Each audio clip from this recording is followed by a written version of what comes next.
It was written by the Arabian historian Al-Makrizi that the Great Pyramid was built by a king who lived before the Great Flood, named Saurid.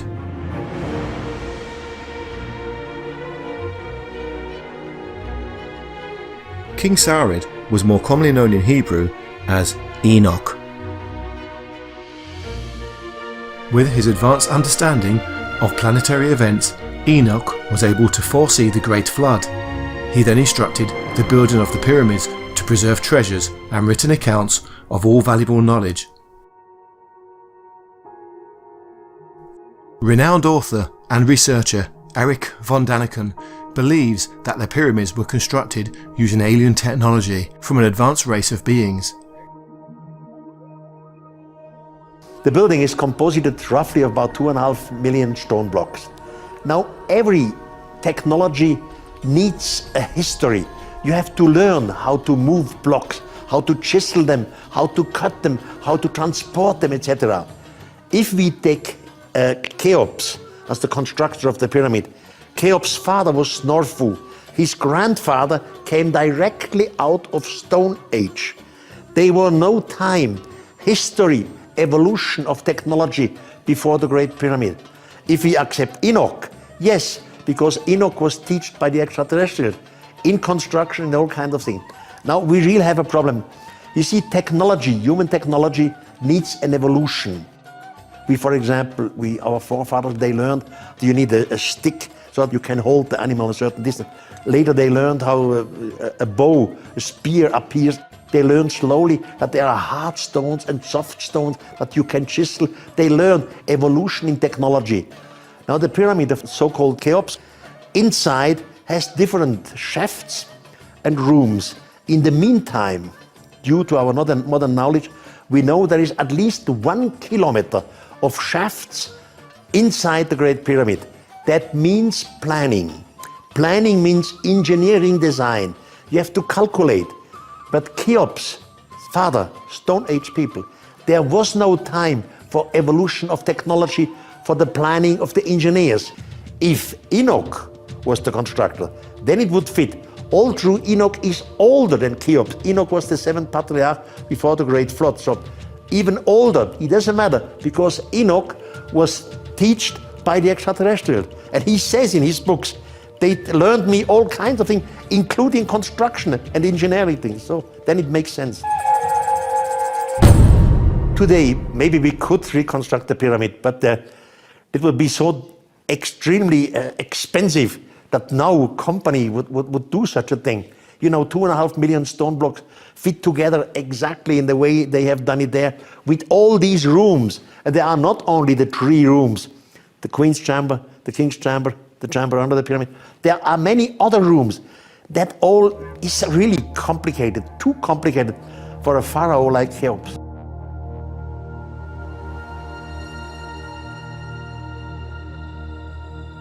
It is only within the last 50 years humanity has developed the technology needed to probe deeper and further within this mysterious ancient structure.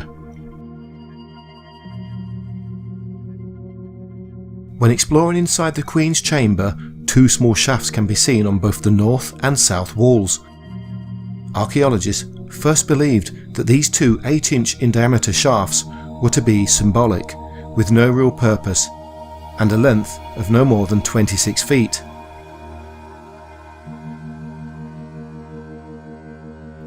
This was until the year 1992, when German engineer Rudolf Gattenbrink made the first crawler robot able to access the full length of the shaft within the Queen's Chamber. Now, some 25 years ago, the robot of my friend Rudolf Gattenbrink entered into the south shaft, which begins in the Queen's Chamber. There were 2 meters first, and then he started climbing inside the pyramid. The robot climbed higher and higher. The 8 meter was passed long away. The archaeologists could not understand what was going on. Always there were different sorts of stone. There were granite, there were alabaster, there was sandstone. Then always the robot passed some doorway, stones who looked like doors, climbing up more and more.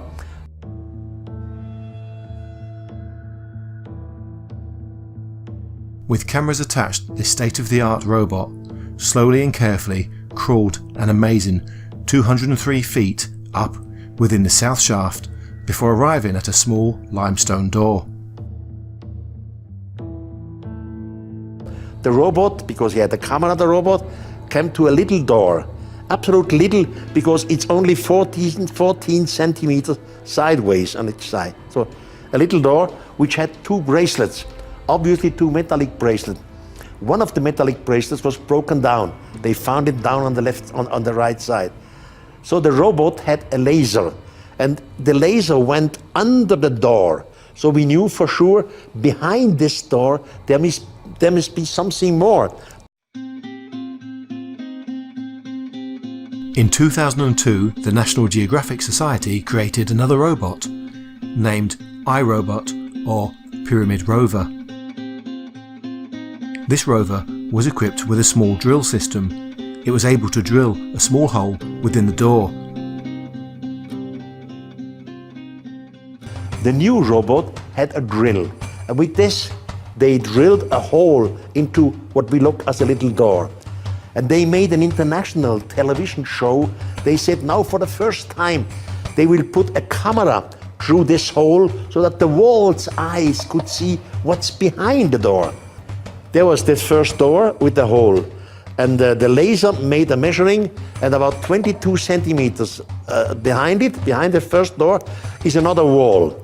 Now time passed, 18 years passed, and the rich man from Singapore came to the Department of Antiquity and said he has a new possibility to destroy the wall. The first door, 20 centimeters, the second wall. He can destroy it by waves, by sound waves, etc. But they did not accept this suggestion, the Department of Antiquity. Finally, they gave him permission to make a very, very small hole into this wall, but only so small that you can pass through with an endoscope. You see, with an endoscope you go into your body. Now, of course, this small hole was drilled into the wall, and they put this camera of an endoscope through it. An endoscope made hundreds of photos. The computer put these photos together. And what's behind it? The next room. Again, that means technology. Technology means planning. You have to plan from the Queen's Chamber, these two walls, you have to plan these openings, because on both sides you can climb in with robot. 62 meters. You have to plan the room behind it. All this means engineering calculation, engineering design, and all this does not fit to the time of Cheops. Cheops was roughly 2,500 BC, a little more than Stone Age time. So the Great Pyramid of Egypt, the big one and the two smaller ones, they exist for mankind since eternity. The Great Pyramid is one of the miracles of the world. When the historians arrived in Egypt some 2,000 years ago, the Great Pyramid was already there. All the historians of the past were standing before the Great Pyramid. It was a gigantic monument for mankind. That's why all the questions come up. Who did it? Why? For what purpose exactly? I again suggest they did it for the gods. The pyramid, the Great Pyramid, was not a tomb. They never found a grave inside, not the grave of Cheops at all. So it was a heritage for the future of mankind. Inside the Great Pyramid, we will probably sooner or later find books which tell us how it was some long, long time before the Great Flood. Herodotus, the Greek historian, documented a crystal clear lake underneath the Great Pyramid. Within the lake is a sarcophagus filled with gifts from the Egyptian god Osiris. Archaeologists again believed this information to be false. Then, in 2017, using radar scan technology, a large void underneath the pyramid could be seen, making the description of the once water-filled lake suggested by Herodotus ever more likely.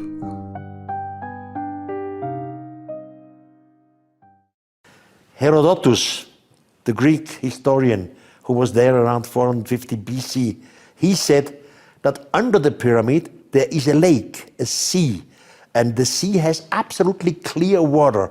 And in the water, there is a sarcophagus with the remains or with some gifts of the god Osiris. One has to know Osiris is the oldest god in Egypt. And Osiris is the same thing which in the firmament is Orion. So Orion and Osiris is the same, even in writing, in hieroglyphics, it's always the same. Now, Herodotus, the Greek historian, says, under the pyramid is a lake with clear water and a sarcophagus with some gifts of Osiris. Archaeologists never took this for true. They said, what is Herodotus telling us? It is impossible that under the pyramid there is a lake, because the pyramid finally is in the Sahara desert. There's no water, nothing. Some years ago, they found, in fact, the lake under the pyramid. And of course, I was down there. We were climbing down there. First, you come into a small room and there are stairs, 2 stairs. Now you go down there, right down in the shaft. The shaft is big enough for 2 ladders. Of course, the ladders are from our days. Then you come to a small room which is chiseled out of the rock, inside the rock. And there you see 7 niches, but only in 2 niches are some sarcophaguses. One is made out of black basalt. Basalt is volcanic stone. There are no volcanoes nearby. We don't know why they had to use basalt sarcophagus, and the other one is granite. Now from this point, you again go deeper, another shaft, into the rock. Now the first shaft was as large enough for 2 ladders. The second shaft has only room for 1 ladder. It's smaller. You have to really, with your elbows, you touch the walls. Then you come under the place, you make a right angle, and you see, in fact, a lake. It's not a big lake, it's some sort of creek with absolutely clear water. And in the water, there is a sarcophagus. We measured the sarcophagus, we made photographs of the sarcophagus. So the Greek writer, historian, was right. He was correct saying that there is a lake under there. Now, modern, today's archaeologists, I asked, what did you find in the sarcophagus? They told me nothing. Now, I don't know if this is the truth or not, but the fact is, the Greek historian Herodotus told us about a lake under the pyramid, and he was right. All through archaeology for centuries said, this is impossible. The same Greek historian said that the gods came down 11,240 years ago. Now archaeologists do again not accept the 11,240 years ago, because history of Egypt is roughly 3,000 years BC, but not 11,000 years BC. They disagree with Herodotus, but I suggest Herodotus is right and we are wrong. The pyramid must be much, much older, was constructed before the Great Flood by a technology which Enoch had from the extraterrestrials. The planning, the engineering planning came from the extraterrestrials. Some of the tools came from the extraterrestrials. The dirty work was done by us, by the humans. Eric von Daniken has researched and explored throughout the Great Pyramids of Egypt for decades. His insights and knowledge regarding this great structure will help future generations unlock some of the many mysteries still hidden within. The pyramid was a kind of treasure. A treasure created before the Great Flood, for the humans after the Great Flood, for us. Again, in this connection, I have to come back to Enoch. Enoch is the 7th patriarch before the Great Flood. Enoch learned the language of the extraterrestrials. He was in their spaceship. He was taught by them. Before Enoch left our planet Earth, he went back to Earth again to say goodbye to all his children and his wife. And he met his son Methuselah, the same biblical Methuselah which becomes roughly 900 years old. And he gives Methuselah all his writings with the order, keep the books carefully for the generation after the Great Flood. They knew that the Great Flood was coming. They construct the pyramid. They knew the pyramid would survive the Great Flood. And in the pyramid, we will find some libraries. Sooner or later, with our modern technology, we will find the library of Enoch. And then we have the shock of the gods again, because Enoch tells us what really went on at that time before the Great Flood.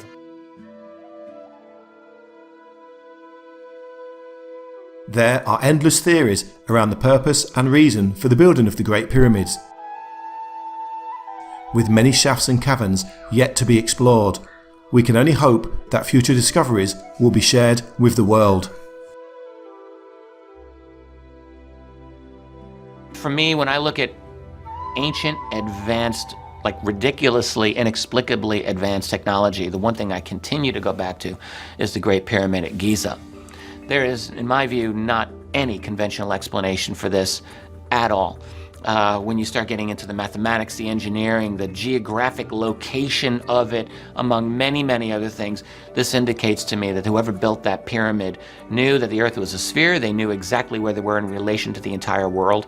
They had engineering and transport capabilities that no one is able to explain. They completed a task that not a single human civilization could possibly have done until possibly the last 100 years. It's even a stretch to ask ourselves, could we have duplicated this today? Maybe we could, but could we have even done it as recently as 100 years ago? Could the United States of, say, Teddy Roosevelt have built the Great Pyramid? The answer is no. It's no. They couldn't have done it. They couldn't have done it with the precision and the exactitude.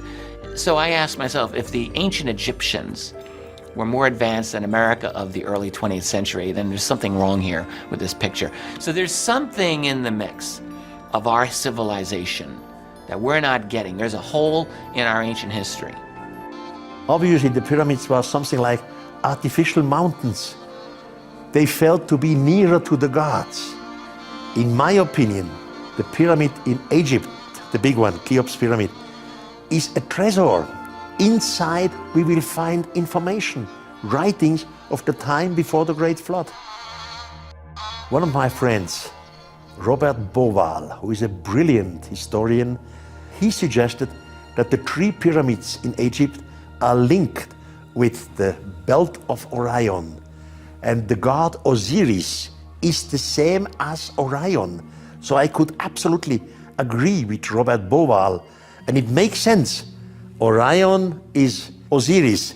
Now Orion's wife was Isis. Again, Isis is Sirius. So we have Orion and we have Sirius on the star, on the heaven.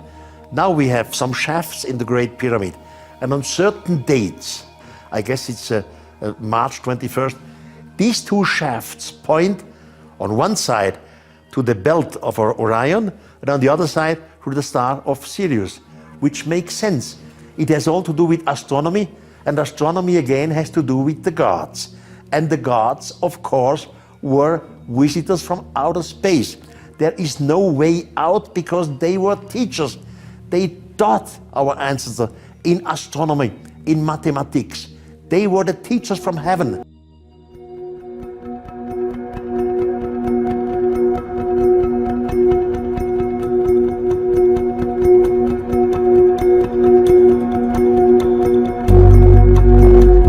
I hope that we find, at least in the Great Pyramid in Egypt, writings, a whole library, the library of the so-called prophet Enoch, which was living before the Great Flood, and which gave the order to his son Methuselah, construct the building to hide all these books written by your father's hand. That's my suggestion. It's time that we humans learn to understand that the teachers of the past were the gods, and the gods were extraterrestrials.